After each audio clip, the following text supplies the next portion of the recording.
여러분 안녕하십니까? 뉴스업 시작합니다. 미국과 이란의 종전 협상 타결 뒤 호르무즈 해협 통행 비용 문제가 어떻게 정리될지 관심인 가운데 이란과 오만이 관련 서비스 요금 부과를 검토한다고 밝혔습니다. 최근 재개방된 호르무즈 해협에서는 이란이 일일 선박수를 제한하며 통행량을 관리하고 있는 것으로 전해졌습니다. 먼저 런던에서 조수연 특파원이 보도합니다. 이란과 오만이 호르무즈 해협 통항 서비스 요금 부과를 공동으로 검토하고 있다고 밝혔습니다.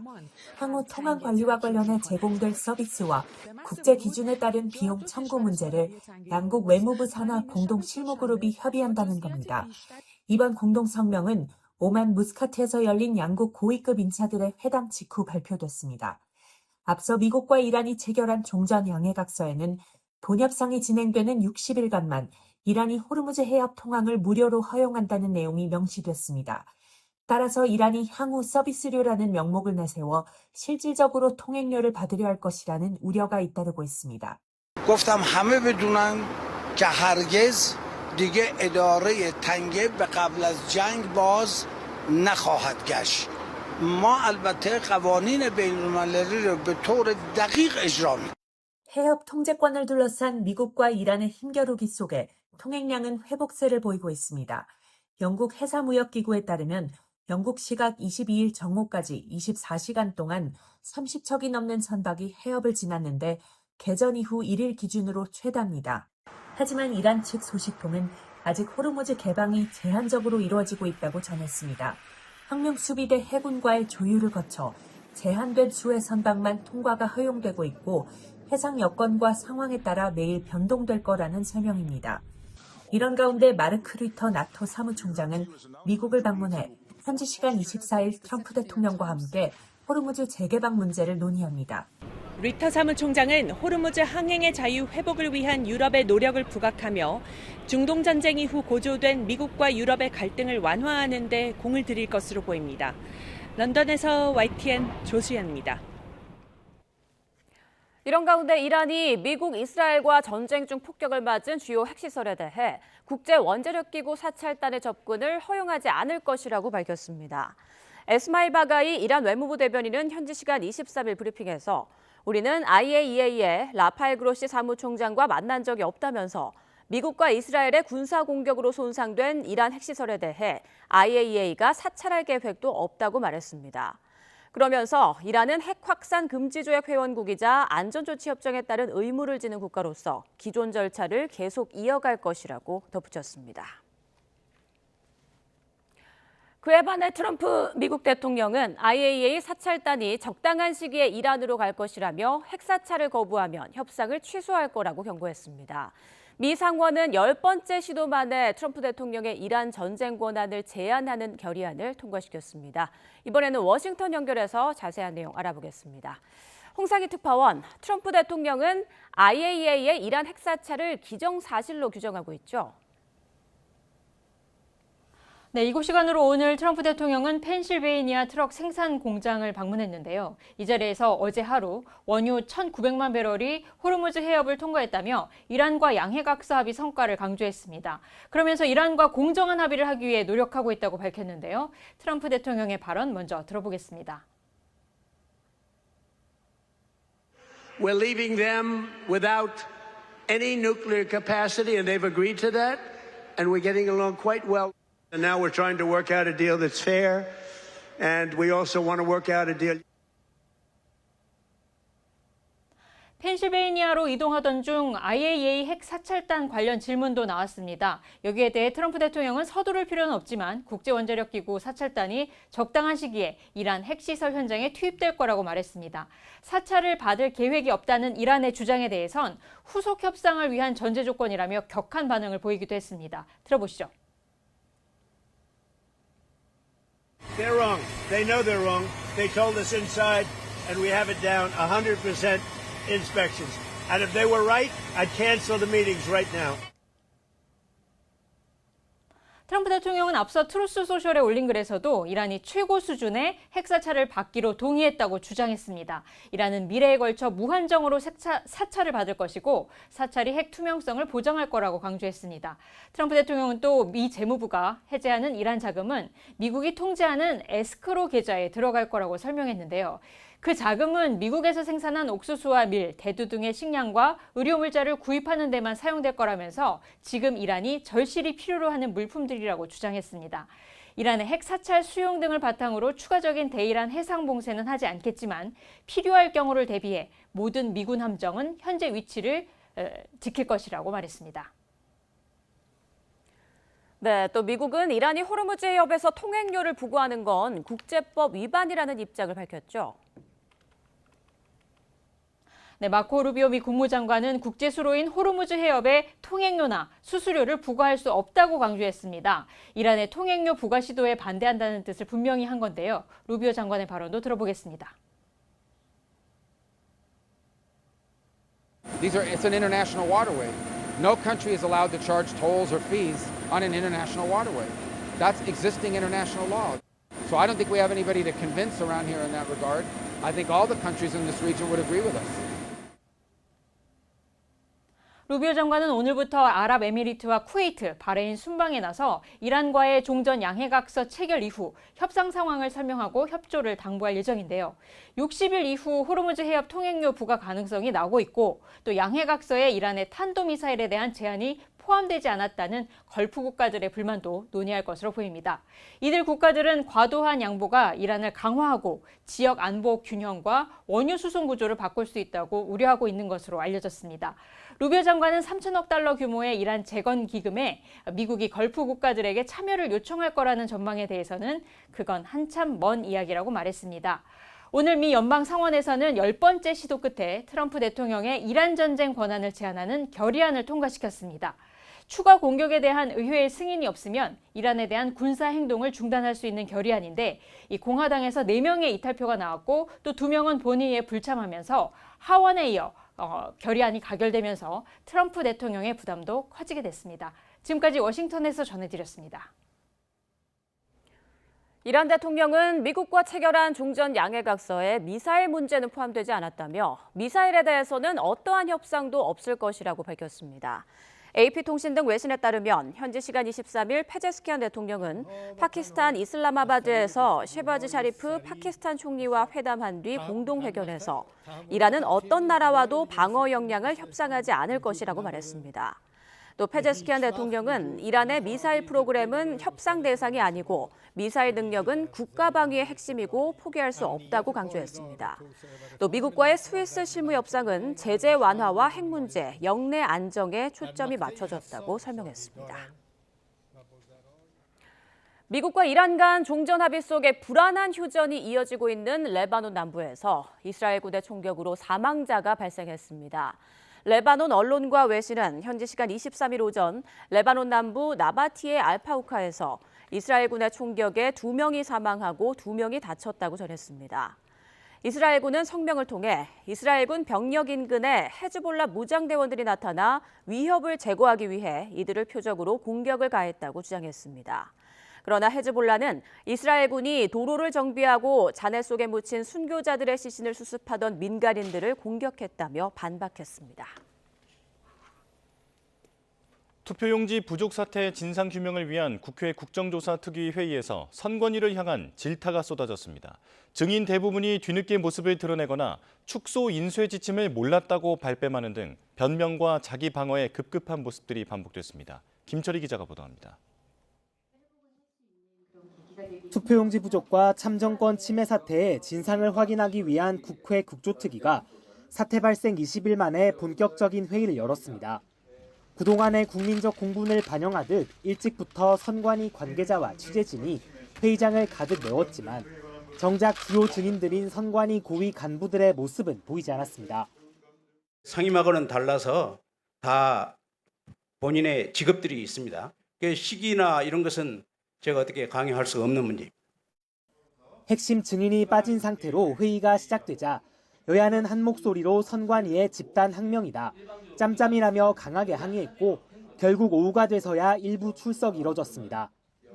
이후 이루어진 업무 보고에서 선관위는 선관위원장 상근제 등을 개혁 방안으로 내밀었는데 그동안 언론에 다 나온 얘기할 거면 무슨 소용이냐 여야 반응은 싸늘했습니다.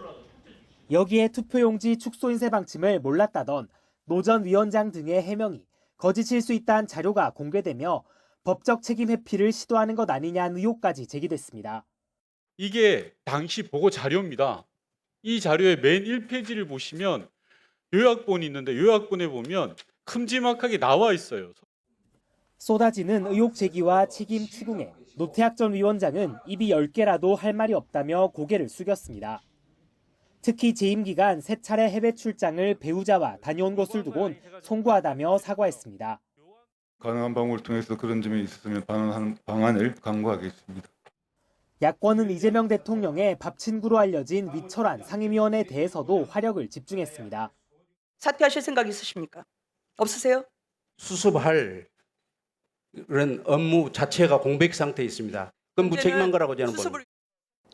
국조특위는 다음 달 기관 보고와 현장 조사를 실시한 뒤 2차례 청문회를 열 계획입니다.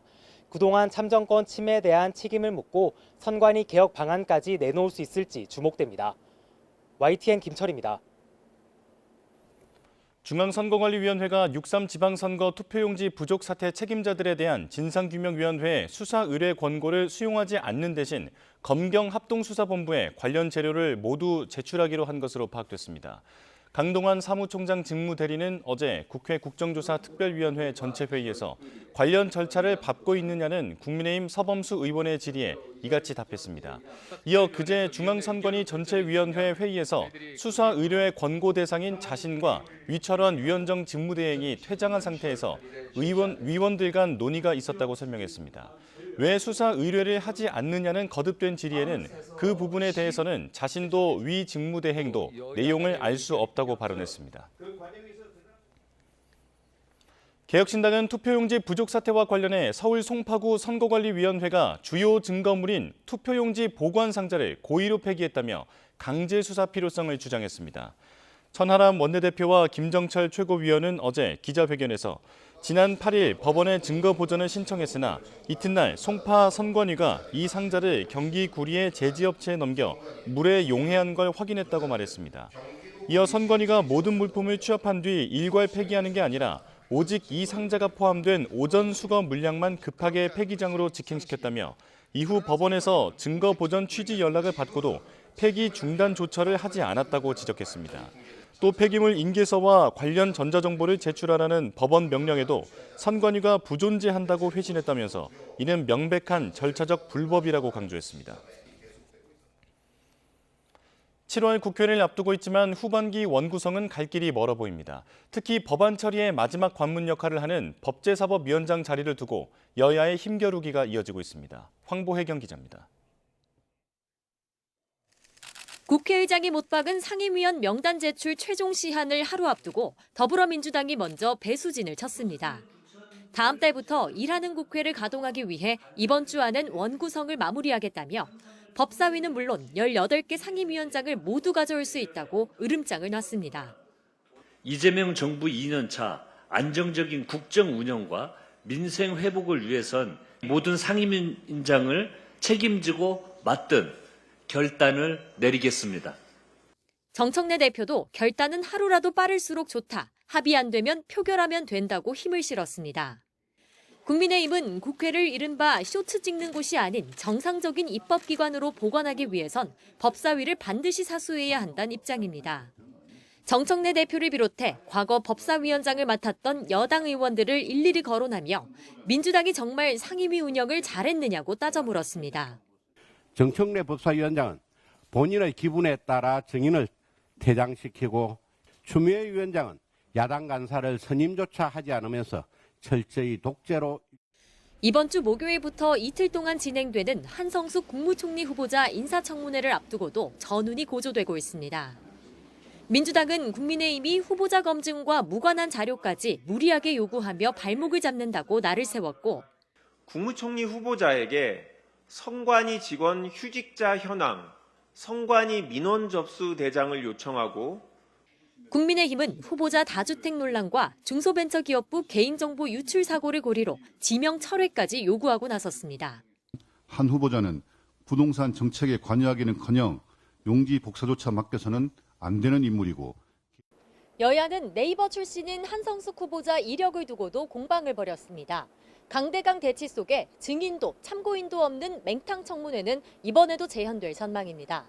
YTN 황보혜경입니다. 네, 정치권 소식 조금 더 자세히 살펴보겠습니다. 오늘은 김진욱 전 더불어민주당 대변인, 이민찬 국민의힘 미디어특위 부위원장과 함께하겠습니다. 안녕하십니까? 네. 자, 어제 선관위 국정조사 첫날이었는데요. 특위는 선관위원 전원과 주요 지역 선관위원장을 증인으로 불렀지만 핵심 증인이 무더기로 불참하는 상황이 벌어졌습니다.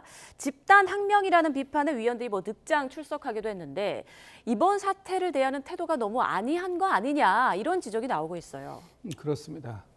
국민의 참정권 침해라는 중대한 사안을 다루기 위해서 만들어진 특위인데 거기에 정상적으로 증인 출석 요구를 받지 않았다라는 이유를 가지고 이렇게 상임 선관위원들 2명만 제외하고 다른 선관위원들이 출석하지 않았다. 그리고 실질적으로 가장 중요한 문제가 있었던 서울시 선관위원장과 송파구 선관위원장은 오전에 아예 나오지도 않았었습니다.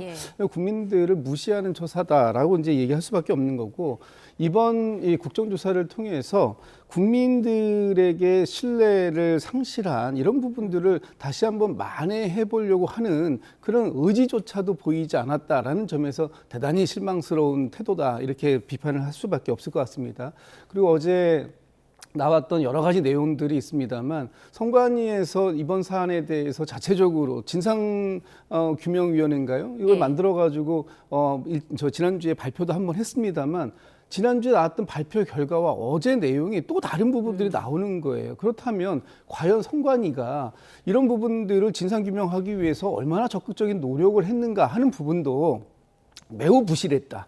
그러니까 선거관리뿐만 아니라 총체적인 난맥상을 보여주고 있는 이런 부분들에 대해서 이번 이 국정조사 특위가 앞으로 밝혀야 할 내용들이 상당히 많고, 이런 과정들을 통해서 선관위가 해체 수준에 준하는 그런 개혁을 이뤄낼 수 있는 그런 토대를 좀 만들어야 된다라는 큰 숙제가 어제 첫 번째 회의에서 발견되었다, 이렇게 평가해야 될 것 같습니다. 네, 사실 국정조사가 법적 강제성이 없다 보니까 뭔가 문제를 밝혀내는데 한계가 있다라는 지적이 계속 나오고 있었잖아요. 이번에도 마찬가지일까요?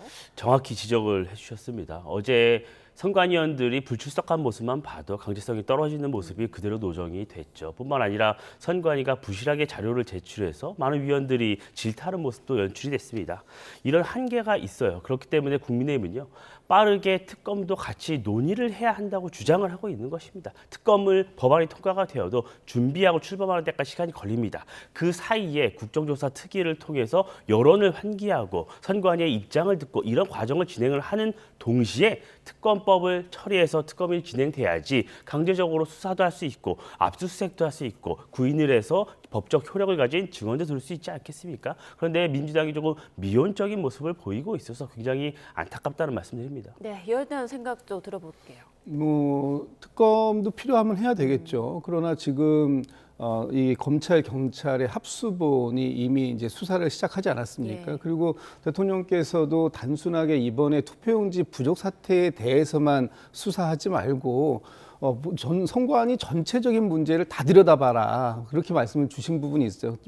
채용 비리라든지 아니면 그 선관위에서 어떤 예산의 운용이라든지 여러 가지 난맥상들을 보여본 부분이 있다면 이런 부분들 철저하게 어떤 성역과 범위를 정하지 말고 다 들여다보라, 이런 지시까지도 있었기 때문에 일단 그 국정조사는 국회 차원에서 하는 것이고요. 그 사이에 특검이 필요한 부분이 있다면 여야가 합의하면 돼요. 논의하면 돼요. 그리고 지금 단계에서 이 경찰, 검찰의 합수본 수사가 빠르게 진행될 수 있도록 또 선관위 차원에서 적극적인 또 협조를 할 필요가 있겠다. 이런 부분에 대해서 저희가 무슨 특별히 어디까지는 되고 어디부터는 안 된다, 이런 선을 그어놓고 지금 이 그 국정조사를 하는 것이 아닙니다. 지금 선관위에서의 이 부실 투표 관리, 이런 부분들에 대해서는 성역 없이 조사하겠다. 그리고 필요하면 제도 개혁에서 헌법 개헌까지도 얘기를 하고 있는 그런 과정 아니겠습니까? 그렇다면 저희 민주당이 지금 이 문제에 대해서 상당히 미온적이다 이렇게 비판하실 것이 아니라 이 필요성에 대해서 많은 공감대를 형성해 나가는 그런 과정들이 있으면 충분히 뭐 논의할 수 있는 여지는 남아 있다 이렇게 보고 있습니다. 예.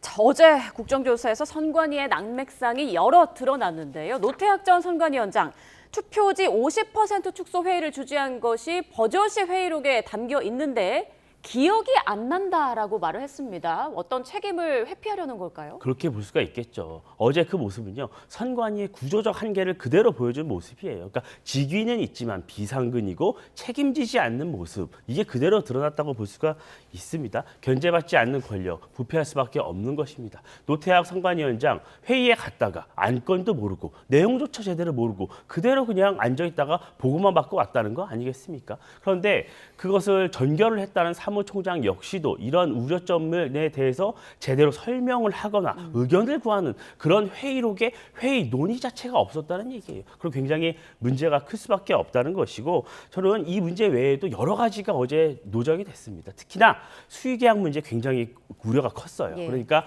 선관위가 발주한 여러 용역 중에서 80% 이상이 수의계약으로 진행이 됐고 그 수의계약을 많이 한 업체 중에 일부에서는 친여권 인사들이 그 이름을 올렸다. 이런 의혹들이 제기되고 있습니다. 이런 것들을 저희는 합수본이 과연 제대로 수사할 수 있을까 하는 우려를 하고 있는 것이에요. 왜냐면요. 지금 위철한 이 선관위 상임위원장도 대통령이 임명한 사람입니다. 그리고 이재명 대통령은요. 취임 1주년 기자회견에서 분명히 합수본을 언급하면서 제가 지휘하는 합수본이라고 명칭을 했어요. 그러면 합수본은 대통령이 지휘를 한다. 그렇다면 그게 독립적으로 수사가 이루어질 수 있을까 하는 우려를 저희는 하고 있는 것입니다. 예. 특히나 이 수의계약 업체는 친여권 인사로 불리는 분들이 이름을 올린 상태예요. 그러면 조금 더 중립적인 입장에 있는 분들이 특검을 통해서 이 문제를 샅샅이 밝혀내야 한다는 입장입니다. 민주당 이번 정권 출범하고 6개의 특검을 출범시켰습니다. 그런데 관봉권에 띄지 않아 없어졌다고도 특검을 하신 분들이에요. 그런데 왜 이 선관위 사태에 대해서는 이렇게 특검이 미온적인지 저희는 답답하다는 말씀 드리는 겁니다. 예. 앞서 이제 특검에 대해서는 앞으로 계속 논의해 볼 수 있다라는 말씀을 주셨는데 조금 전 잠깐 언급해 주신 것처럼 야권에서는 위철한 직무대행의 사퇴를 촉구하고 있는 상황입니다. 지금 민주당은 어떤 입장인가요? 지금 책임져야 할 사람들이 있다면 책임 당연히 져야 된다라는 것이 기본적인 예. 입장입니다. 그런데 지금 무조건 사퇴를 지금 당장 하는 것 이것만이 책임을 지는 방법입니까? 그런 부분에 있어서 좀 의문이 있다라는 거예요. 지금 어제 이번 위철한 총장도 그건 무책임하다 이렇게 표현했던데 제가 생각하기에도 지금 당장 선관위에서 이 지금 수사 의뢰만 해도 안 하고 있는 거 아니에요. 그렇다면 지금 선관위가 국정조사에서 정확하게 임해야 되는 것들, 자료 요구를 충실히 해야 되는 것들, 그리고 앞으로 수사가 진행되는 과정에서 협조해야 되는 거 이런 여러 가지 상황들이 다 진행이 되고 최종적으로 여기에서 누구누구가 근본적인 책임이 있다라고 한다면 그분들은 책임을 면할 길이 없습니다. 그게 아무리 뭐 대통령이 인사를 하신 자리라고 하더라도 예. 당연히 책임질 일을 했으면 책임을 져야 되는 것이죠. 그런 부분에 있어서 성역은 없다. 다만 지금 바로 이 시점에 모두가 다 사퇴를 해버리고 나면 그 다음에 지금 선관위에 대해서는 누가 어떤 방식으로 지휘할 것이냐 하는 문제가 또 다시 남는 거예요. 그런 차원들을 감안해서 사퇴 요구도 결국은 하게 될 것입니다. 제가 볼 때 이 상황 이렇게 중요한 엄중한 문제가 발생했는데 아무도 책임지는 사람이 없을 것이라고요? 그렇지는 않을 것이다. 다만 지금이 그런 때인지는 조금 더 논의해볼 필요가 있겠다 이런 생각입니다. 예, 그리고 어제 노태학 전 선관위원장의 답변 중에 개인적으로 굉장히 충격적인 부분이 있었습니다. 그 재임 기간 중에 부부 동반 해외 출장을 간 것에 대해서 다 그렇게 하는 줄 알았다라는 대답을 했어요. 이게 최고 자리에 있는 사람이 너무 문제의식이 낮은 거 아니냐 이런 지적이 나오고 있습니다. 너무 무감각한 답변 아닙니까? 예. 지금 그 노태학 선관위원장 같은 경우에는 법관을 30여 년 이상 하신 분 아닙니까? 이런 사건들을 만약에 재판장에서 만났다고 한다면 어떻게 판단하셨을까요? 저는 수없이 많은 문제를 그동안 봤을 것이라고 생각합니다. 그런데 지금까지 다 그렇게 해왔기 때문에 아무런 문제의식을 느끼지 못했다? 최악의 답변입니다. 죄송합니다. 제가 더 주의 깊게 살피지 못해서 죄송합니다. 이게 기본적인 상식적인 답변 아닐까요? 예. 그런데 그동안의 관례가 그렇게 해왔기 때문에 괜찮다? 그동안의 관례라는 부분도 본인이 법관으로서 그 부정선거뿐만 아니라 부정청탁과 관련된 사안들도 많이 다루셨을 거 아닙니까? 그렇다면 이런 부분들 문제 있는 거 아닙니까? 라고 지적을 하셨어야 되는 것이고 다 그렇게 해왔습니다. 한다고 해도 제가 생각하는 상식적인 기준에서 이거는 맞지 않습니다. 저는 그렇게 하지 않겠습니다. 라고 얘기했어야 되는 것이 본인이 그 자리에서 하셨어야 할 임무였다라고 본다면 시작도 끝도 너무나 무책임했다라는 말씀을 드릴 수밖에 없을 것 같습니다. 예. 자, 그런가 하면 보수 야권이 이번 선관위 개혁을 위한 공조에 시동을 건 듯한 모습입니다. 어제 국회에서 열린 선거제도 개혁 토론회에 국민의힘 비당권파는 물론이고 구친윤계 개혁신당 천하람 원내대표, 한동훈 의원까지 한자리에 모였는데 선관위 개혁을 계기로 보수 재건 한자리에 모이는 건가요? 어떻게 됩니까? 원래 다 한솥밥을 먹던 사람들인데 지금은 좀 각기 다른 길을 가고 있어서 좀 씁쓸하기도 한데요. 보수 야권 같은 경우에는요, 수시로 공조를 해왔습니다. 왜냐하면 저희가 소수이기 때문에 통일교 특검 이 부분에서도 저희가 공조를 했었죠. 관철시키지 못했지만요. 그런데 이 선관위 개혁 문제, 참정권 침해 문제는요, 국민의 명령입니다. 선관위를 반드시 개혁하는 국민의 명령이기 때문에 힘을 합칠 수밖에 없습니다. 다만 여당과 야당, 특히 보수 야권과 지금 현 여권이 갖고 있는 선관위 이 문제를 어떻게 다룰지, 어떤 방향으로 개혁할지를 두고는 조금 의견 차이가 있는 상황입니다. 그런데 보수 야권은 좀 생각하는 범주 내에 있습니다. 같은 범주 내에 있기 때문에 힘을 합쳐서 저희가 원하는 방향으로 선관위를 개혁하기 위해서 당장 힘을 모으고 있는 것이고, 이렇게 힘을 모으다 보면 다음에 있는 가장 큰 선거는 총선입니다. 그렇기 때문에 자연스럽게 보수 재건의 힘을 모으고 우리 보수 야권이 하나가 되는 그런 계기가 하나씩 마련되지 않을까 이렇게 생각을 합니다. 어제 한동훈 의원이 이제 참석을 해서 이런 말을 했습니다. 선관위의 이 정도 무능은 부패라면서 대통령이 가장 책임을 느끼고 반성하고 사과를 해야 할 사람이다. 대통령에 대한 이런 직격 어떻게 좀 보셨나요? 글쎄요, 번지수가 좀 잘못된 거 아닐까요? 지금 선관위가 독립위원회 차원으로 구성되어 있는 것은 헌법에 규정되어 있는 겁니다. 그 헌법에 규정되어 있기 때문에 지난번 감사원에서 직무감사를 하려고 했어도 헌법재판소에서 하지 못하게 한 거 아닙니까? 그런데 대통령의 책임이 있다고요? 대통령께서도 일부 책임이 있을 수는 있겠죠. 지금 이런 선거들이 정상적으로 진행되는 과정에서 행정부가 담당해야 하는 그런 부분들에 대해서는 총괄적인 책임은 대통령께서 있을 수 있습니다. 그러나 지금 선거관리위원회가 이렇게 부실하게 운영되고 있는 것, 이런 부분들에 대해서 왜 그것이 꼭 대통령만의 책임일까? 그리고 어제 저런 토론회 저는 굉장히 잘하고 있는 토론회라고 봅니다. 예. 저런 토론회 필요합니다. 그런데 왜 저기에 여당 의원들은 부르지 않습니까? 함께 해야 되는 거 아닙니까? 야당만 제도 개혁을 하겠다고 목소리를 내면 저것은 정치 공세에 불과한 겁니다. 실질적인 정치 제도를 바꾸려고 한다면 집권 여당을 빼놓고서는 어떻게 바꿀 수 있습니까? 또 지금 여소야대의 상태도 아니지 않습니까? 그렇다면 저런 토론회를 진정성 있게 하기 위해서 여야가 따로 있다 이렇게 함께 할 게 아니라 함께 모여서 얘기하자. 그리고 보다 나은 선거관리위원회를 어떤 방식으로 구성해 나갈 것인지, 그리고 앞으로 선거 제도를 어떤 방식으로 구성해 나갈 것인지 하는 부분에 있어서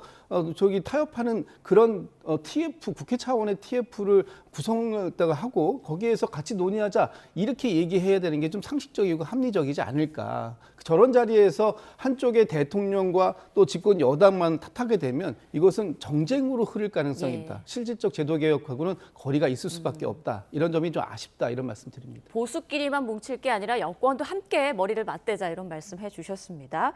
자, 국민의힘 상황 조금 더 보면 장동혁 대표가 지금 입원한 지 일주일이 다 됐거든요.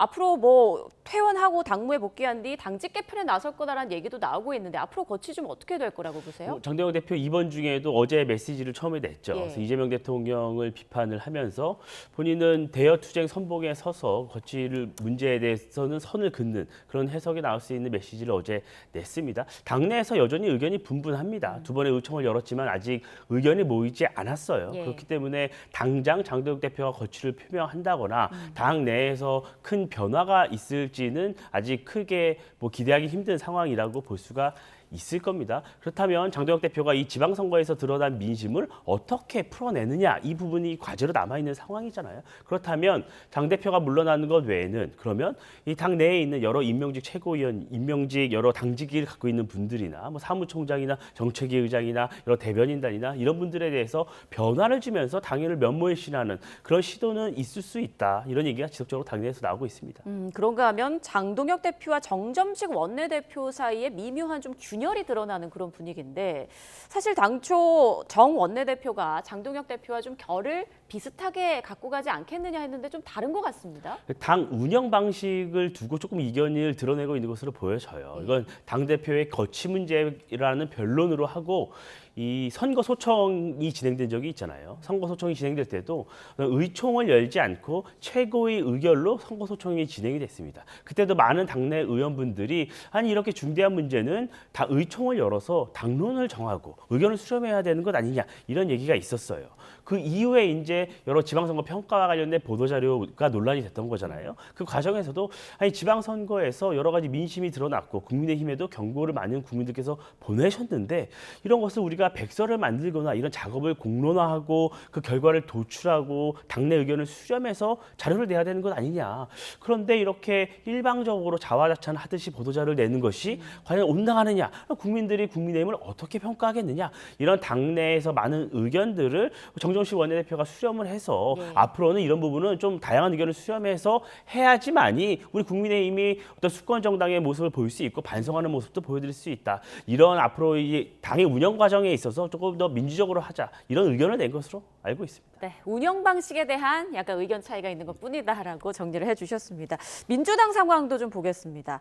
자, 정청래 대표의 거취에 대해서 관심이 쏠리고 있는데 김진욱 전 대변인께서 당대표 언론 특보도 맡고 계시잖아요. 뭐 이번 주 중에 연임 도전을 위한 사퇴를 할 거다라는 전망 많은데 행보 어떻게 보십니까? 글쎄요, 뭐 이제 최종적으로는 정청래 대표가 결심을 해야 할 부분입니다. 예. 그런데 이제 오늘 최고위에서 전당대회 준비위원회 그 안건이 의결될 예정이다 이렇게 지금 보도들이 나오고 있고 그것이 이제 26일부터 이제 공식 활동에 시작이 된다면 아마 그 전에 당 대표로서 마지막 이제 소회를 밝히는 자리 그리고 앞으로 전당대회 연임에 도전할 것인가 하는 그런 포부 이런 부분들을 밝히는 자리가 뭐 빠르면 오늘이라도 있지 않을까라는 것이 뭐 대체적인 예측인 것 같고요.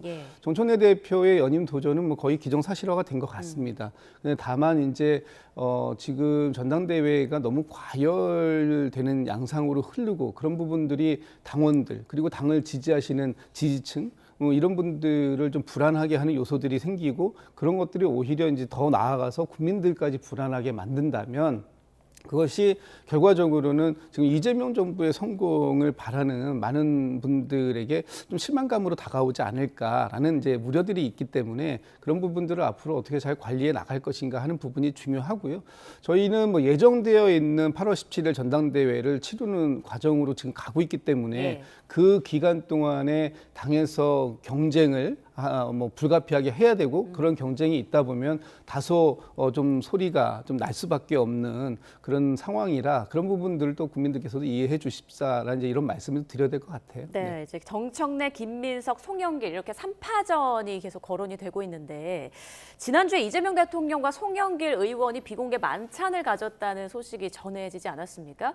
이 자리에서 뭐 당권에 대한 얘기는 없었다고 하는데 전당대회 얘기 좀 분명히 있지 않았을까요? 글쎄요, 뭐 그거는 이제 그 자리에 계셨던 분들이 확인을 해주시지 않으면 저희가 이제 추측의 그 영역으로 남길 수밖에 없는 상황인데 아마도 뭐 그 전국정 전반에 대한 말씀들을 나누시다 보면 그런 말씀도 좀 나누셨을 것 같다라는 느낌도 들고 또 보도를 통해서 나오는 내용 보면 송영길 의원께서 이번에 전당대회에 도전의 의사를 피력을 하셨고 대통령께서는 뭐 알겠다라는 말씀을 좀 하신 것 같아요. 그래서 지금 이제 송영길 대표가 어제 미국 방문에 이제 국회 특사로 여야 의원들과 함께 출국을 했는데 27일경 돌아오면 그 이후에 이번 주말 지나면 뭐 다음 주쯤이면은 어떤 본인의 의지를 피력하시지 않을까 그런 차원들을 보면 앞으로의 전당대회가 뭐 양자구도 또는 3자 이상의 다자구도로 펼쳐질지에 대해서는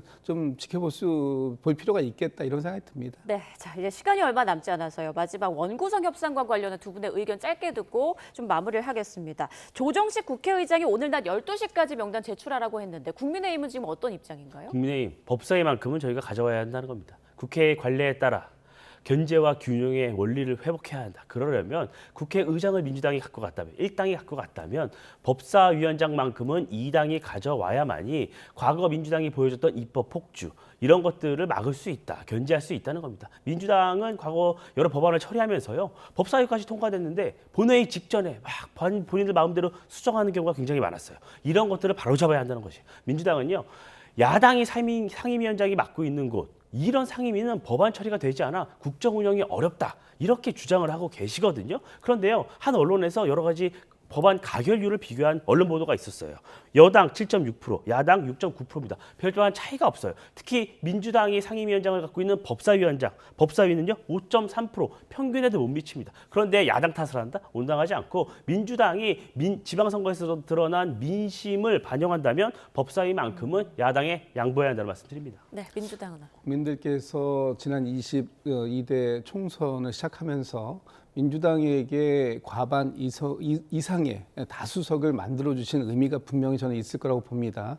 국민들께서는 이번 22대 총선에서 뭔가 국민들을 위한 생산적인 일을 좀 해달라. 그리고 그런 부분들에 있어서 국정에 좀 도움이 됐으면 좋겠다. 이런 말씀을 주신 것이라고 이해되는데 지금 국민의힘이 계속해서 지난 1년 동안 보여주신 거는 이재명 정부 출범하고 난 이후에 모든 국민의힘의 상임위원장을 맡고 계신 지역 그 상임위에서 국정 발목 잡기가 일상화되다시피 했습니다. 그런 상황들을 더 이상 저희는 용납할 수 없다. 국민들이 빠르게 국회가 일하는 모습을 좀 보여달라고 하시는 것. 특히 법사위만큼은 그 법사위가 지금 국회 여러 상임위들 중에 상임위 중에 상임위다라고 하는 데 아닙니까? 그렇다면 그곳에서 이런 법안들, 민생 법안들 특히 이런 부분들이 발목 잡혀 있는, 적체되어 있는 이런 상황들을 해소할 수 있는 거는 여전히 저희 민주당이 다수당으로서의 책임을 다해라라는 국민들의 명령을, 준엄한 명령을 따르는 길밖에 없다. 저희는 오늘 12시까지 의장님께서 요청하신 명단을 다 제출할 겁니다. 국민의힘에서도 그런 부분들에 적극적인 협조를 해서 원구성이 빠르게 이루어지고 또 그런 원구성을 통해서 민생을 다룰 수 있는 그런 장이 열리기를 기대하겠습니다. 또 원구성을 놓고 여야 간의 충돌이 격화될 것으로 예상되는데요. 앞으로 좀 상황을 보도록 하겠습니다. 지금까지 김진욱 전 더불어민주당 대변인, 이민찬 국민의힘 미디어특위 부위원장과 함께했습니다. 고맙습니다.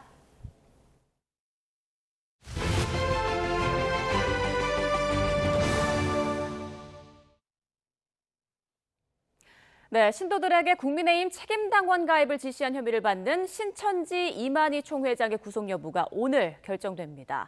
앞서 당원 가입 실무를 주도한 핵심 간부들이 잇따라 구속된 가운데 95세인 이 총회장의 고령이 법원에 어떤 판단을 미칠지 주목됩니다. 권준수 기자입니다. 신천지 이만희 총회장이 6년 만에 또다시 구속 갈림길에 섰습니다. 신도들에게 정당 가입을 지시해 정치권에 깊숙이 손을 뻗은 혐의인데 검경 합동수사본부는 사안이 중대하다고 보고 정당법 위반과 업무방해 등 혐의로 구속영장을 청구했습니다. 이 총회장이 지난 2021년부터 2024년까지 이른바 필라테스 프로젝트라는 암호명 아래 국민의힘 책임당원 가입을 유도한 신도는 무려 5만여 명으로 추산됩니다. 합수본은 이 총회장의 지시에 따라 일사불란하게 이뤄진 조직적 집단 입당이 국민의힘 대선 경선과 총선 등 정당의 공정한 선거 업무를 심각하게 방해한 것으로 보고 있습니다. 이미 당원 가입 실무를 주도한 신천지 2인자 고동환 전 총무 등 핵심 간부 3명은 지난주 구속된 상황. 이번 영장심사에선 95세인 이 총회장의 고령이 주요 변수 가운데 하나가 될 전망입니다. 합수본은 이 총회장의 건강 상태가 구금을 감당하지 못할 정도는 아니라고 판단해 신병 확보에 나섰지만 신천지 측은 이 총회장이 95세의 고령에도 수사에 성실히 응해왔다며 도주나 증거인멸 우려가 없는 상황에서 영장이 청구된 것은 유감이라는 입장을 밝혔습니다. 지난 소환조사에서 관련 혐의를 전면 부인했던 이 총회장이 법정에서는 어떤 소명을 내놓을지도 관심이 쏠립니다. 정교유착 의혹의 정점인 이 총회장의 구속 여부는 이르면 밤늦게 결정될 전망입니다. 법원 심사 결과는 향후 합수본의 수사 속도에 큰 영향을 미칠 것으로 보입니다. YTN 권준수입니다. 이재명 대통령에 대한 허위 사실을 유포해 명예를 훼손한 혐의를 받는 모스탄 미국 리버티대 교수가 오늘 경찰에 출석합니다. 서울경찰청 사이버수사대는 오늘 오전 10시 정보통신망법상 명예훼손 등 혐의를 받는 탄 교수를 피의자 신분으로 불러 조사합니다. 탄 교수는 지난해 6월 미국 워싱턴에서 열린 기자회견에서 이 대통령이 청소년 시절 강력범죄에 연루됐다는 허위 사실을 유포해 명예를 훼손한 혐의를 받고 있습니다. 이번 조사는 탄 교수에 대한 첫 피의자 대면 조사인 것으로 파악됐습니다. 경기 수원시에 있는 아파트 단지에서 필로폰을 투약한 채 돌아다닌 혐의를 받는 남성이 경찰에 붙잡혔습니다. SNS를 통해 이 남성의 모습이 빠르게 퍼졌는데 우리 주변 곳곳까지 스며든 마약에 시민들의 불안도 커지고 있습니다. 송수현 기자입니다. 한 남성이 몸을 축 늘어뜨린 채 구부정한 자세로 비틀거립니다. 한낮 경기 수원시 권선동에 있는 아파트 단지 인근에서 마약을 투약한 혐의를 받는 30대 남성입니다. 길거리에 마약에 취한 사람이 있다는 영상이 SNS에서 확산하자 이를 인지한 경찰이 즉시 수사에 나서 영상이 게시된 다음 날 남성을 긴급 체포했습니다. 남성은 간이 시약 검사에서 필로폰 양성 반응이 나온 것으로 확인됐습니다. 경찰 조사에서 남성은 자신이 영상 속 인물이 맞지만 마약은 하지 않았다며 혐의를 부인하고 있는 것으로 파악됐습니다. 마약이나 약물에 취한 사람은 이제 영화나 드라마에서만 볼 수 있는 상황이 아닙니다. 우리 일상 곳곳에서도 확인되는데 지난 14일 밤 10시쯤에는 서울 신논현역 출구 앞에서 30대 여성이 정신을 잃은 채 발견됐습니다. 여성이 가지고 있던 가방에는 마약성 마취제인 프로포폴 여러 병과 주사기가 발견된 것으로 파악됐습니다. 경찰은 마약류를 소지하고 투약한 혐의로 여성을 입건해 수사하고 있습니다. 경찰청 범죄 통계를 보면 지난해 전국 18개 시도경찰청에서 적발된 마약 범죄는 1만 건을 훌쩍 넘어섰습니다. 올해 1분기에도 마약류를 소지하거나 투약, 유통하는 등의 마약 범죄가 2,500건 가까이 발생했고 경찰에 검거된 인원은 3,000명을 넘겼습니다. 도심 한복판과 주택가를 가리지 않고 일상적인 공간에서 마약 범죄가 이어지면서 시민들의 불안감도 커지고 있습니다. YTN 송수연입니다. 강원 지역 육군 부대에서 군 병사가 간부에게 무차별 폭행을 당했다는 제보가 들어왔습니다. 부대 적응에 어려움을 겪는 병사였는데 간부는 주먹질에 이어 커피포트까지 얼굴을 향해 집어 던졌다고 합니다. 홍성욱 기자의 보도입니다. 이마에 피를 흘리고 있는 사진 속 군인. 곳곳이 빨갛게 부어오르고 상처가 났습니다.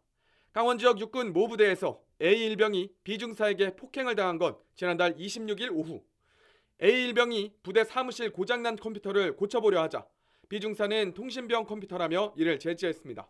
하지만 A1병이 컴퓨터 전원을 켜자 B중사는 자신의 말을 듣지 않았다며 욕설과 함께 폭행을 시작했습니다. A1병은 B중사가 주먹으로 얼굴과 팔 등을 10여 차례 때리고 얼굴을 향해 커피포트까지 던졌다고 주장했습니다.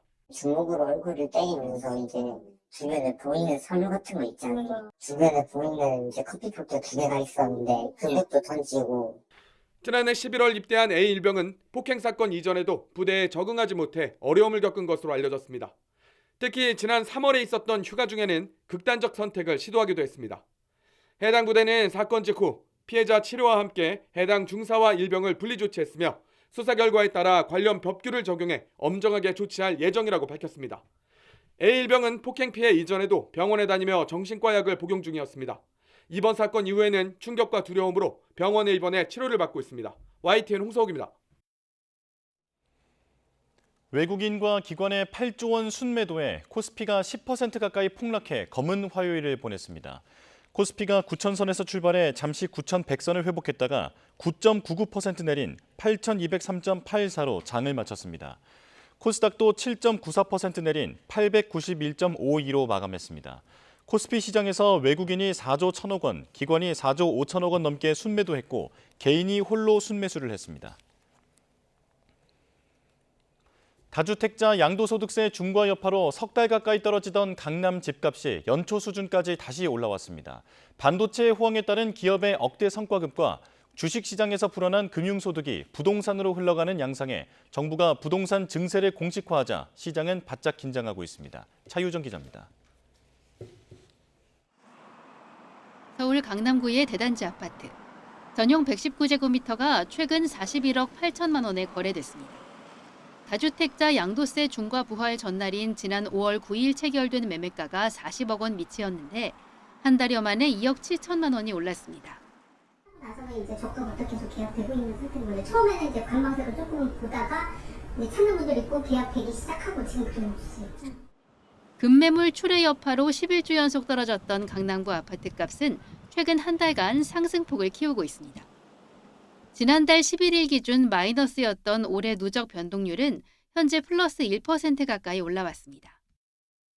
2월 초 100일 기준으로 집값 변동을 확인할 수 있는 강남구 매매가격 지수는 지난달 첫째 주 98대까지 떨어졌다가 최근 100을 다시 웃돌고 있습니다. 서울 중저가 지역과 경기 남부 핵심 지역 강세장이 이어지는 가운데 정부가 억누른 서울 강남의 집값 상승세마저 커지는 양상이 펼쳐지고 있습니다. 향후 반도체발 유동성이 부동산 거품으로 이어지는 부작용까지 예견되자 정부가 부동산 증세를 공식화했습니다. 보유세 개편 핵심으로 유력하게 거론되는 공정가액 비율 조정은 종부세 과세 표준을 정할 때 공시가격에 곱하는 비율을 높여 세부담을 늘리는 방식으로 시행령 개정만으로 바꿀 수 있습니다. 3주택자 이상이 대상인 보유세 중과세 대상을 2주택자까지 넓히는 방안도 거론됩니다. 보유세 인상은 투자 수요를 억제하고 수입이 적은 고령층이 세금 부담에 주택 규모를 줄이게 유도해 매물 출회를 끌어낼 수 있지만 과연 주택시장 흐름을 바꿀 정도인지 회의적 시각이 크고 무엇보다 보유세 인상이 세입자에게 전가될 우려도 만만치 않습니다. 이런 고령자들이 많이 위치한 지역들, 강남권 주요 지역들도 매물이 나올 가능성이 있고요. 집주인들이 이 부분에서 우위 부분들이 강하기 때문에 집주인들은 부분에서 이제 조세 전가를 충분히 할 수 있죠. 부동산 효심이 확인된 이번 지방선거 결과에도 정부가 세제 강화를 강력히 공언하면서 곧 발표될 구체적인 조정 방식과 수위에 시장의 관심이 쏠리고 있습니다. YTN 차유정입니다. 트럼프 행정부가 지난해 4월 2일 이른바 해방의 날 관세 정책을 발표하기 불과 며칠 전까지도 구체적인 관세율을 확정하지 않았던 것으로 전해졌습니다. 트럼프 대통령 당시 모든 무역 대상국에 대한 10% 기본 관세에 대규모 무역 적자를 유발하는 이른바 최악 국가의 개별 관세를 더해 상호 관세를 발표했죠. 중국의 34%, 우리나라에도 25%를 부과하는 등 그야말로 전 세계를 뒤흔들었습니다. My fellow Americans, this is Liberation Day. With today's action, we are finally going to be able to make America great again, greater than ever before. 그런데 이 중대한 발표를 하기 불과 며칠 전까지도 구체적인 관세율이 확정되지 않은 상태였던 것으로 전해졌습니다. 바로 뉴욕타임스 기자들이 발간한 신간에 담긴 내용인데요. 뉴욕타임스 백악관 담당인 매기 하버만과 조나단 스완 기자가 발간한 저서 정권 교체에는 해방의 날을 전후해 백악관 내부에서 벌어진 혼란상이 담겼습니다. 발간된 저서엔 정책 발표를 며칠 앞두고 미 상무장관과 재무장관에게 이런 명령이 떨어졌다고 적혀 있습니다. 전 세계 무역 상대국 인사들에게 보복 조치에 나서지 말라는 경고를 전하라는 중책이 주어졌다는 건데요.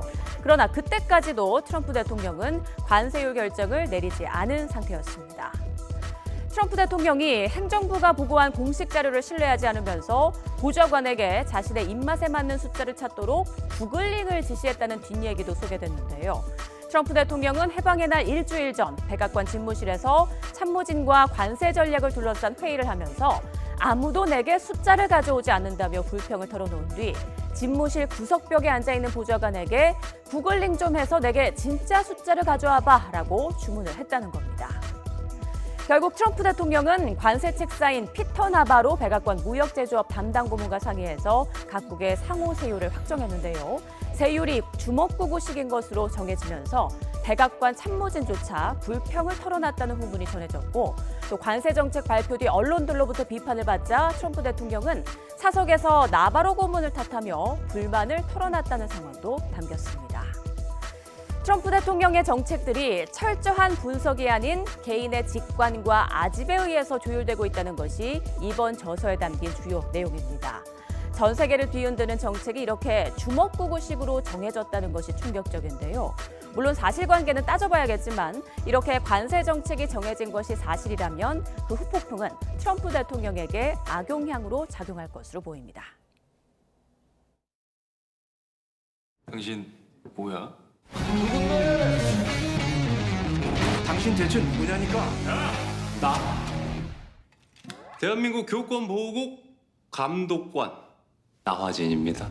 오늘부로 이 학교를 참교육하겠습니다.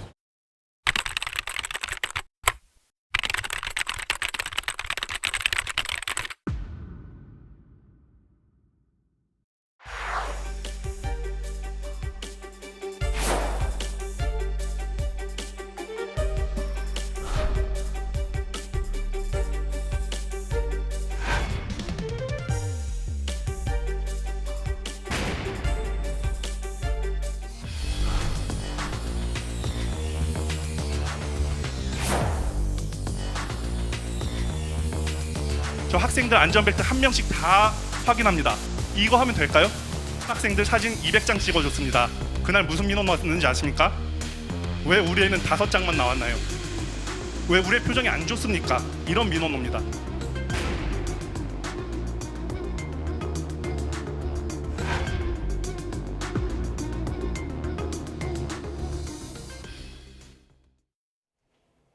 최근 OTT에서 큰 인기를 끌고 있는 드라마 참교육. 극중에선 교육부 산하의 교권보호국이라는 조직이 등장하는데요.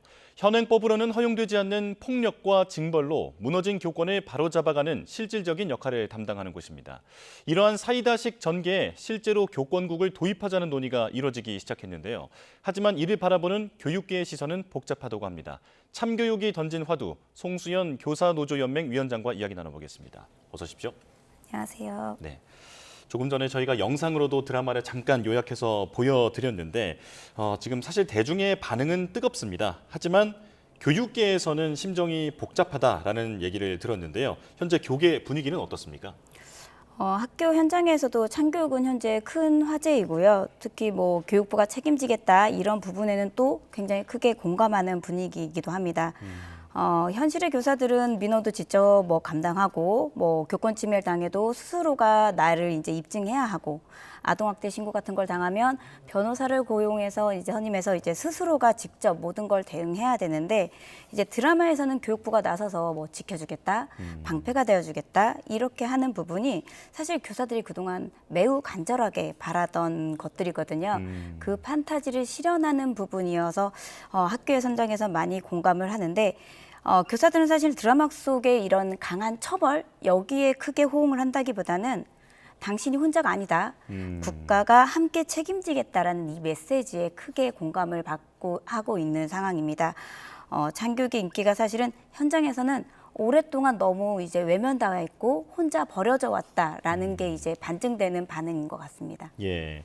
그러니까 드라마 속에 나오는 그런 과격한 징벌이라든지 폭력 같은 해결책에 동의하는 게 아니라 이 교사의 노고를 알아주는 그 지지하는 모습에 대해서 거기에서 더 힘을 얻는다라는 말씀이신데요. 그렇다면 실제 이 교육 현장에서는 어떤 식의 문제가 발생하고 있고 그리고 그것을 어떤 식으로 해결하고 있는지도 궁금합니다. 실제 학교 현장에서는 그 학생들을 교육하는 것을 사실은 포기하는 게 가장 안전하다라는 분위기가 팽배합니다. 왜냐하면 어떤 것을 하든지 그게 이제 교사에게 어떤 악성 민원이라거나 아동학대 신고 같은 것으로 돌아오거든요. 뭐 더운데 운동장에서 체육을 했다. 우리 아이가 목이 마른데 뭐 물을 안 줬다. 수업 시간에 발교시켜서 우리 아이가 뭐 부끄러워했다. 남아서 이제 학생들을 좀 보충 지도를 하면 낙인을 찍는다. 뭐 이렇게 온갖 이유로 이제 아동학대 신고나 민원이 많이 들어옵니다.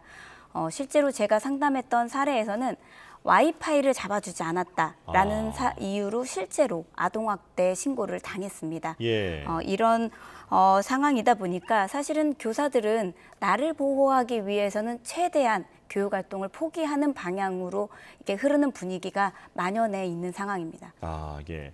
듣기만 해도 정말 억울한 사례가 많을 것 같은데 그렇다면 이런 사례 때문에 느끼는 무력감들, 교사들은 지금 어떻게 해결하고 있습니까? 교사들이 해결하는 방법은 사실 아까 말씀드린 것처럼 최대한 민원이나 아동학대 신고가 들어오지 않게 피하는 방법, 예. 그리고 교권 침해 같은 걸 이제 당했을 때도 본인이 이제 휴직을 하고 또 피하는 방법, 사실상은 교육 활동을 포기하거나 아니면 민원이나 이런 악성 민원을 당했을 때 내가 피하는 방법 이런 식으로 하고 있어서 해결책이라는 게 사실 지금 학교에는 없는 상황입니다. 그러다 보니까 교육을 받아야 될 다수의 학생들도 다 같이 피해를 보고 있는 상황입니다. 예, 교사 개인이 감당하는 것이 현실이다라는 말씀이신데요. 그런데 지금 이 교권이 무너지거나 하는 수준을 넘어서 아예 교실이 범죄 소굴이 되는 그런 움직임도 포착이 되고 있다라고 하는데 사이버 도박이라든지 이런 이제 범죄 문제들도 많이 있잖아요. 현실이 어떻습니까? 실제로도 사실 도박 같은 경우에는 아이들이 그 핸드폰으로 그걸 하고 있는 모습을 봐도 어른들은 사실 이게 도박이구나를 잘 알 수 없습니다. 아, 그렇습니까? 왜냐하면 귀여운 캐릭터 같은 게 나와서 게임인가? 하는 상황으로 인지되기 때문에 그걸 교사들이 발견을 해서 그걸 조치를 취하고 이러기가 쉽지가 않은 게 경찰 같은 게 아니기 때문에 수사기관이 아니기 때문에 어떤 조사를 하기에도 한계가 있고요. 그거를 제재하고자 할 때도 사실 학생의 핸드폰을 화면을 보여줘. 한번 선생님이 보자라고 하는 것도 지금은 사실상 교사가 어떤 민원이나 아까 말씀드린 그런 아동학대 신고, 학생의 권리 침해 이런 부분으로 많이 막히게 되는 상황입니다. 예. 앞서 위원장님께서는 이 교권 보호국의 그 문제 해결 방식에는 동의하지 않더라도 그래도 교사들과 국가가 함께한다라는 그 메시지가 교사들에게는 위로가 되고 있다라고 말씀하셨는데 실제로 지금 교육감 당선자들 사이에서 이런 교권 보호국과 유사한 조직을 만들자라는 논의가 진행이 되고 있습니다. 교사들은 이런 움직임 어떻게 보고 있습니까? 일단 어떤 이 지금 상황에 대해서 인지하고 이걸 좀 타개해보고자 하는 노력에 대해서는 이제 긍정적으로 생각을 하고 있습니다. 예. 하지만 사실은 교사들의 기대가 현장에서는 높지는 않은 분위기입니다. 왜냐하면 이미 많은 것들을 학습했기 때문에 그렇습니다. 판타지가 현실이 될 수 있다라는 기대를 하기에는 2023년 여름에 12주간 그 토요일마다 집회를 하였지만 사실은 지금 3년이 흐른 지금까지 이제 변한 게 없다는 무기력이 좀 학습이 돼 있고요. 예. 그리고 정서적 아동학대 조항과 같은 그런 법 개정이 되는 이런 핵심적인 문제가 해결되지 않으면 어떠한 처방이 와도 사실은 현장에서는 실효성이 있지 않을 것이다 라고 생각하는 부분이 많고요. 그래서 예. 교권보호국을 신설하겠다 뭐 이런 부분들이 지금 이슈를 타고 많이 나오고 있지만 결국에는 보여주기식이 되지 않을까라는 걱정도 큰 상황입니다. 그래서 아까 이제 질문하신 여러 가지 상황들도 제가 답변을 드렸듯이 현장에서는 무기력이 너무 심해진 상태고 교육을 포기하는 것이 가장 안전한 것이다라는 분위기가 만연해 있기 때문에 이번 기회에 좀 더 강하고 실효성 있는 단호한 어떤 대응이 나왔으면 하는 바람을 저는 개인적으로 가지고 있습니다. 예. 그동안 이 교권을 회복하기 위한 비슷한 제도적 조치들은 있었지만 큰 효과를 보지 못했기 때문에 지금 교사들이 무기력을 학습했다라는 말씀, 이게 참 뼈아프게 들리는데요. 그렇다면 말씀하신 대로 지금 이번 공론화 과정을 통해서 실제로 실효성이 있는 제도가 나오려면 어떤 부분을 강조해야겠습니까? 사실 지금까지는 많은 부분에 있어서 지금 최교진 교육감님도 그렇고 몇몇 이제 교육계 인사분들께서 이제 존중과 협력을 굉장히 많이 얘기를 하세요. 물론 이제 학교는 교육기관이기 때문에 존중과 협력 같은 교육의 가치 매우 중요하게 생각합니다.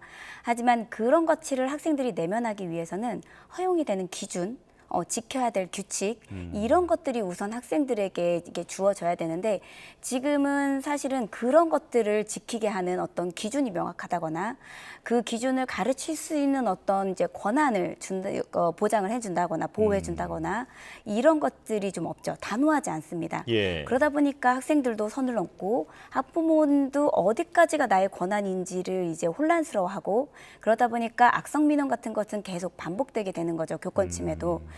그래서 사실은 학생들의 교육적인 부분 당연히 같이 가야 되지만 예. 단호한 대응 그리고 단호한 기준 이런 것들이 지금쯤은 나와야 하지 않을까 생각하고 있습니다. 예. 시스템도 중요하지만 그 시스템을 운영할 수 있는 그 권한을 명확하게 해주는 것이 핵심이다라는 말씀이신데요. 현재 지역교권보호위원회가 운영되고 있지 않습니까? 하루에 10건이 넘는 그 심의 건수가 이루어지고 있다라고 알고 있는데 현재 제도는 어떤 문제가 있습니까? 현재 제도에서는 크게 한 3가지 정도의 문제점이 있습니다. 일단은 교권보호위원회 구성의 문제점인데요. 전국 시도에서 교권보호위원회 교사의 비율이 14.3% 정도입니다. 교사가 단 한 명도 참여하지 않는 시도도 3군데 정도가 되고요. 그리고 이 지역교권보호위원회에 실제 교권 침해를 하여서 조치를 받은 학부모는 교보위원으로 참여하지 않도록 하자라는 한 법률이 3월 달에 이제 발의가 되었는데요.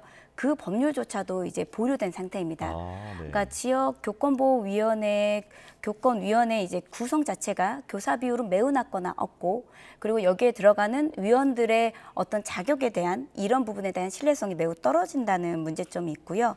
두 번째는 교보위 조치에 강제성이 없다는 문제점이 있습니다. 초등의 교권 침해 같은 경우에는 전체 교보위 개최 건수 중에 3분의 1이 악성 민원 같은 이런 성인에 의한 교권 침해인데요. 성인에 대한 교권보호위원회의 어떤 조치가 나온다 하더라도 실효성이 없는 아주 가벼운 조치, 뭐 예를 들면 서면 사과를 해라, 또 어떤 교육을 이수해라라는 아주 가벼운 조치인데요. 이 조치마저도 사실상 이행을 하지 않으면 강제할 수 있는 법안이 없습니다. 방법이 없습니다. 그래서 이행을 하지 않아도 어떻게 할 수 없는 부분이어서 이것도 무력화가 되고요. 그리고 사실 실제로 조치 이행을 요구받은 5명 중에 1명이 아예 지금까지도 이행하고 있지 않습니다. 그리고 세 번째 문제는 제도적 좀 불평등인데요. 교보의 어떤 결과가 나오면 학교폭력이나 다른 그런 조치 결과 같은 경우에는 그 결과에 대해서 행정심판 같은 이제 교사가 재심의를 요청할 수 있는데요. 예. 교보위는 교사가 재심의를 요청할 수 있는 권리 자체가 없습니다. 교보위 결과가 나오면 그냥 받아들여야 되는데 이 결과 자체도 매우 가볍고 실효성이 없고 강제성도 없고 권한도 없습니다. 그러다 보니까 학교 현장에 사실 교사들이 교보위를 연다는 건 아동학대 신고로 역공격이 들어올 수 있다. 그 무기가 있다라는 걸 알면서도 최후의 수단으로 요청을 하는 것이거든요. 근데 그럼에도 불구하고 이런 맹점들 때문에 실효성이 없다라는 걸 교사들이 이제 많이 알게 되면서 체감 효과가 매우 낮아지고 있는 현실입니다. 그렇군요. 최후의 수단임에도 사실상 교사가 신뢰할 수 없는 게 현실이다라는 말씀이신데요. 그렇다면 그 현장 교사들이 가장 두려워하는 게 이 정서적 학대를 어떻게 해석할 것인가 이 부분으로 알고 있습니다. 기준이 지나치게 모호하다고 하는데 어떤 식으로 좀 개정이 되어야 한다고 보십니까? 정서적 아동학대를 이제 현장에서는 코에 걸면 코걸이, 귀에 걸면 귀걸이라고 얘기를 합니다. 왜냐하면 아까 말씀드렸던 그런 여러 사례들도 일단 신고가 들어가면 조사가 들어가게 되는데요. 이 조사가 길면 3년까지도 갑니다. 일단 아동학대 신고가 들어오면 교사가 스스로 변호사를 선임해서 지자체, 수사기관, 교육청 3곳에 이제 조사를 받으면서 내가 무고하다는 걸 스스로가 증명해야 되는 과정을 거치는데요. 이 과정이 사실은 굉장히 길고 고통스럽고 어떻게 보면은 마음속에서는 이제 자괴감까지 느껴서 정신적 고통까지 매우 큰 상황입니다. 그리고 또 하나는 아동학대 피소를 당해도 학교는 계속 출근해야 되거든요. 그리고 그 학생과 그 학부모를 여전히 상대해야 합니다. 학생과 학부모는 분리 조치를 요청할 수 있지만 교사는 학생과 학부모를 분리 요청을 할 수가 없기 때문에 내가 어제 이 아동학대 신고를 당한 것 때문에 조사를 받고 와도 오늘 학생을 그대로 가르쳐야 되고요. 학부모가 상담을 요청하면 상담을 해야 하는 상황입니다. 이 모든 것에 있어서 교사들이 겪는 고통이 매우 크기 때문에 사실 현실적으로는 저희가 요구하는 건 그 아동학대 조사를 하고 나면 검찰의 송치가 기본적으로 되거든요.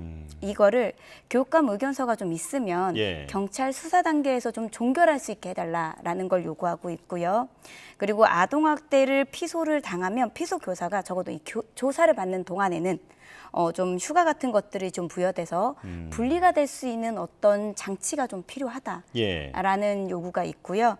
하지만 결국에는 이 문제를 근본적으로 해결하려면 이 정서적 아동학대 신고에 대해서 학교 교육 활동에 대해서는 좀 제외하는 이런 방안에도 논의가 되어야 되지 않나. 그게 근본적인 해결책이 되지 않을까. 이런 생각도 가지고 있습니다. 예, 말씀을 들어보니까 학부모와의 어떤 해석의 문제로 다툼이 일어나는 경우 당연히 있을 수 있는데 그 다툼이 이루어지는 과정에서 교사의 방어권이 제대로 보호되지 않는 것이 현실이다라는 네. 말씀인 것 같은데요.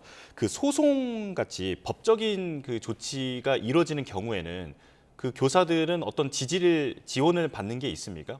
모두 홀로 감당해야 합니까? 일단은 변호사 선임 같은 경우에는 당연히 선생님이 이제 혼자 하셔야 되고요. 이걸 위해서 선생님들이 이제 개인적으로 보험을 가입하시는 경우가 꽤 많이 있습니다. 그렇군요. 예, 그리고 뭐 교육청이나 뭐 이제 노동조합이나 이런 데에서 이제 선임한 변호사에 대해서 어떤 변호사 비용에 대한 지원 같은 것은 있지만 어쨌든 이 과정에서 내가 변호사를 선임하고 내가 나의 어떤 증거를 모아야 되고 무죄를 증명할 수 있는 증거를 모아야 되고 방어라는 건 교사가 오롯이 혼자 해야 됩니다. 예. 자, 그래서 교육부 장관도 지금 나선 상황입니다. 하지만 교육 문제는 응징으로 해결할 수 없다라면서 드라마식 해결법의 한계를 지적했는데요.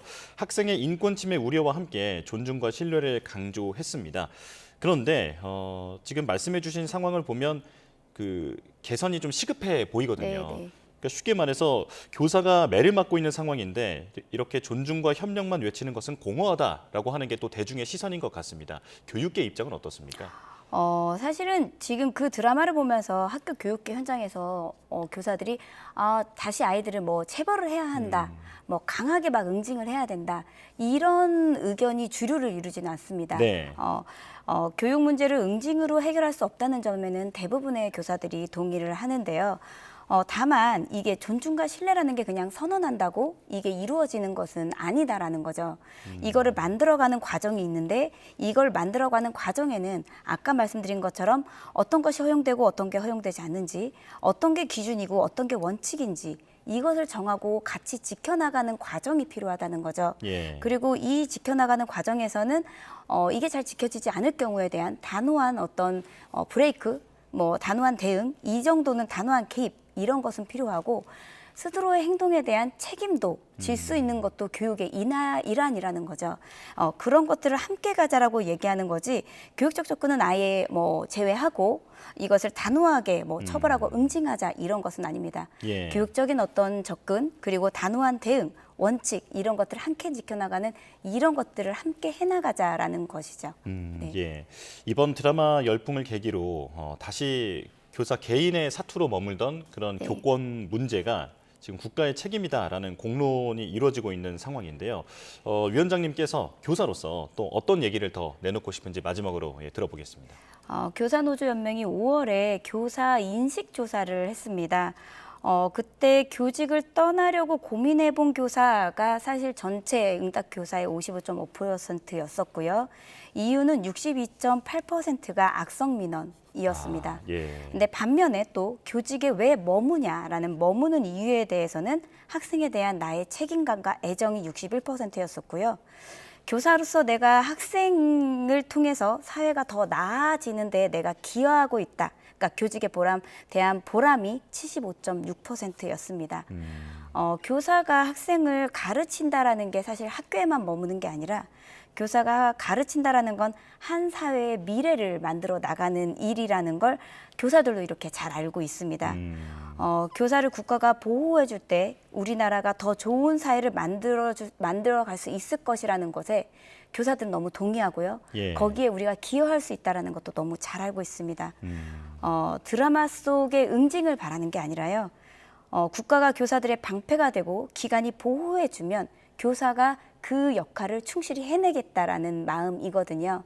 그래서 이번 기회에 국가에서 좀 더 단호하고 좀 더 실효성 있는 이런 대책을 좀 내주시기를 부탁드리는 말씀으로 마지막 인사를 드리고 싶습니다.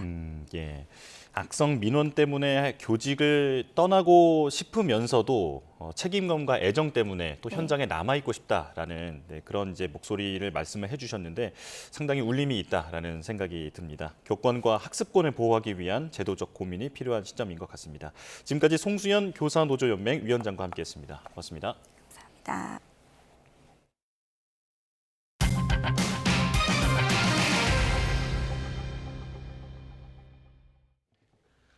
2차 종합특검팀이 12.3 비상계엄 당시 합수부 검사 파견 의혹과 관련해 심우정 전 검찰총장을 소환합니다. 종합특검은 오늘 오전 10시 심 전 총장을 내란 중요임무 종사 등 혐의로 불러 조사합니다. 심 전 총장은 비상계엄 당일인 2024년 12월 3일 계엄 선포 직후 박성재 전 법무부 장관의 지시를 받아 계엄사령부 합동수사본부에 검사 등 인력 파견에 관여한 혐의를 받습니다. 현대차 노동조합이 오늘 임단협 결렬에 따른 쟁의행위 조합원 찬반 투표를 진행합니다. 이번 투표는 지난 12일 올해 임단협 교섭 결렬을 선언한 뒤 후속 조치로 앞서 노조는 중앙노동위원회에 노동쟁의 조정 신청했습니다. 노조는 올해 기본급 14만 9,600원 인상과 순이익 30% 성과급 지급, 정년 연장, 인공지능 관련 고용과 노동 조건 보정을 요구했고 중노위의 조정 중지 결정과 조합원 과반이 파업에 찬성하면 합법적인 파업권을 확보하게 됩니다. 지난 주말 전남 곡성 물놀이 시설에서 놀던 초등학생 2명이 숨지는 안타까운 사고가 있었습니다. 경찰 합동 감식에서는 사고 지점 부근 조명 장비에서 전류가 새어나오는 게 확인됐습니다. 경찰은 시설 관계자들을 업무상 과실치사 혐의로 입건해 조사하고 있습니다. 나현우 기자입니다. 전남 곡성에 있는 물놀이 시설에서 사망 사고가 난 건 주말이던 지난 21일. 당시 수영장에는 초등학생 형제 2명이 있었는데 물놀이하다가 참변을 당했습니다. 국립과학수사연구원 부검 결과 사망 원인은 익사로 밝혀졌는데 경찰은 수심이 불과 25cm 안팎인 물에서 익사 사고가 난 점에 주목하고 있습니다. 국립과학수사연구원 한국전기안전공사와 진행한 합동 감식 과정에서는 물속에서 전류가 흘렀던 것으로 확인됐습니다. 물놀이장 수중 조명시설에서 전류가 감지됐는데 사고 당시 초등학생이 쓰러진 곳과 가까운 지점이었습니다. 익사 이전에 미리 말씀드리면 물을 마시기 전에 어떤 원인이 있었을 거다. 수심이 낮기 때문에 감지를 했는데 전류가 확인된 거는 맞아요. 쓰러진 지점에서. 해당 물놀이장은 개인 법인이 곡성군에 위탁받아 운영하는 시설입니다. 사고가 난 날은 정식 개장 전이었고 안전요원도 배치되지 않았습니다. 경찰은 해당 업체 관계자를 업무상 과실치사 혐의로 입건하고 부검 소견과 합동 감식 결과를 바탕으로 정확한 경위를 파악하고 있습니다. YTN 나연호입니다. 해수부가 밝힌 속보가 들어왔습니다. 호르무즈 내에 한국 선박 일부가 해협을 통과했다는 소식입니다. 선박명과 선원수 등 구체적인 사항은 해수부가 곧 공지하겠다고 밝혔고요. HMM은 다온호, 유니버설 글로리오가 해협을 통과했다고 밝혔습니다. 다시 전해드리겠습니다. 해양수산부가 공지한 속보가 들어왔는데요. 호르무즈 해협에 갇힌 한국 선박 일부가 해협을 통과했다는 소식입니다. 선박명과 선원수 등 구체적인 사항은 곧 해양수산부가 공지한다고 합니다. 자세한 소식은 이어지는 뉴스에서 전해드리겠습니다.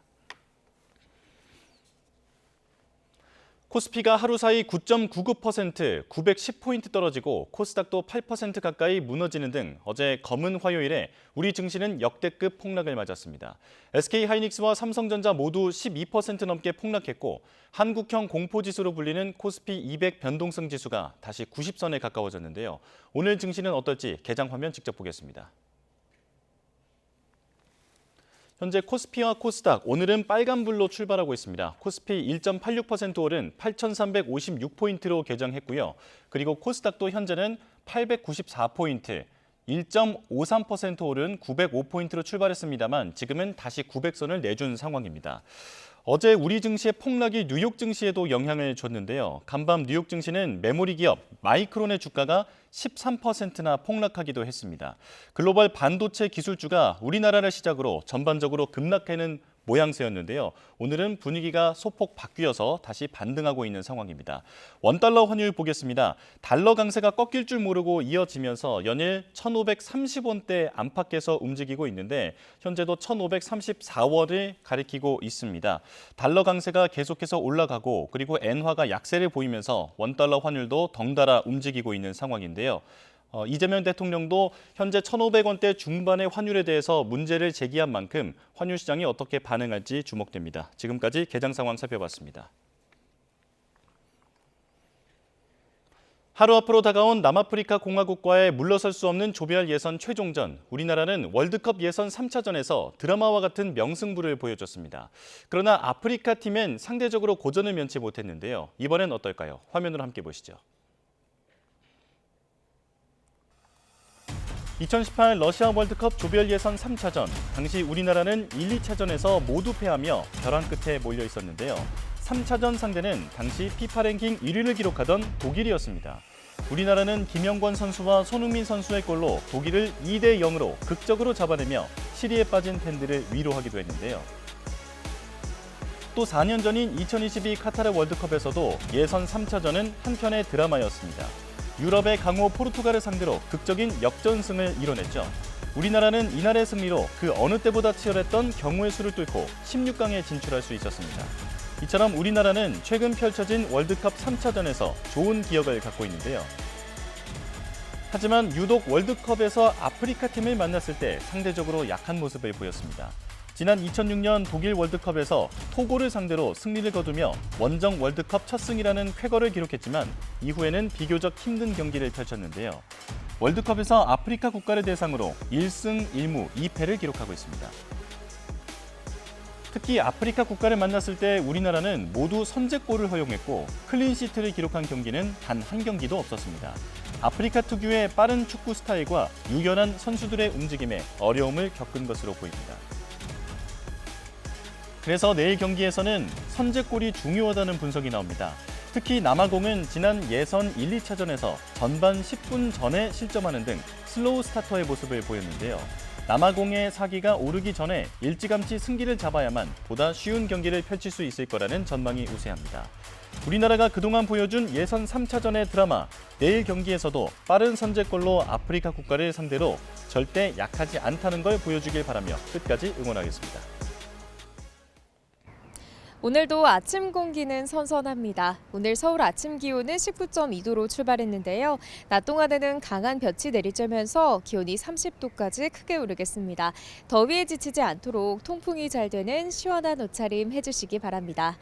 오늘 중부지방은 대체로 맑은 가운데 낮 동안 자외선이 무척 강하겠습니다.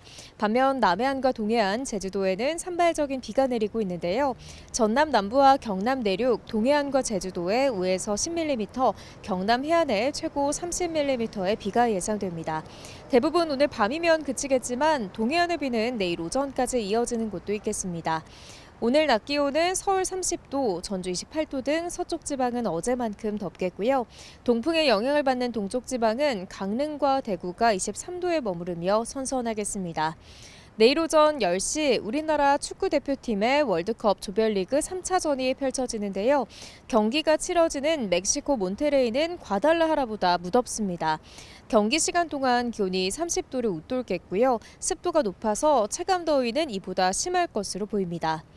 오늘과 내일 내륙 곳곳에서 자외선이 무척 강하겠습니다. 내일 거리 응원 나가시는 분들은 자외선 차단에 더욱 신경 써주셔야겠습니다. 지금까지 YTN 윤수빈입니다. 뉴스업 마칩니다. 내일 다시 뵙겠습니다. 고맙습니다.